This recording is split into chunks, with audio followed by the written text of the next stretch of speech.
I asked AI to plot mortgage rates compared to oil prices over the past 30 years, and I found a fascinating connection. So, pre 2000, when we had the dot com bubble, they were actually completely opposite. So, as oil prices were high, mortgage rates were low. Why? Because as the economy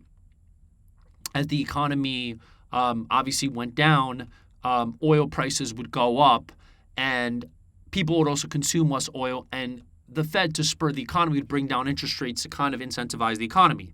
Then all of a sudden, up until about 2005, they were exact, almost one to one, the rates and oil prices.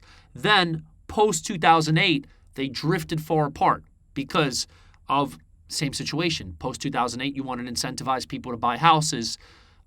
So as oil prices would go up, people would consume less, and then you'd bring down mortgage rates. Now they're actually following it one to one, which is fascinating. So could this be because we're in a strong economy? Possibly. Is it possible that maybe the Fed has exhausted their tools? I mean, how much more quantitative easing could you do? You're talking about 40 trillion in debt. So, which is kind of fascinating. You would think that you'd want to bring down rates tremendously because thereby you pay a lower interest rate on the new debt, right? But the problem is, how much more can you bring it down? You might cause runaway inflation. So this chart could cause some concern, as it could be that the Fed is running out of tools. As they would love to. So I was actually expecting rates to come down outside of if this war wasn't going to happen. That's what everyone expected.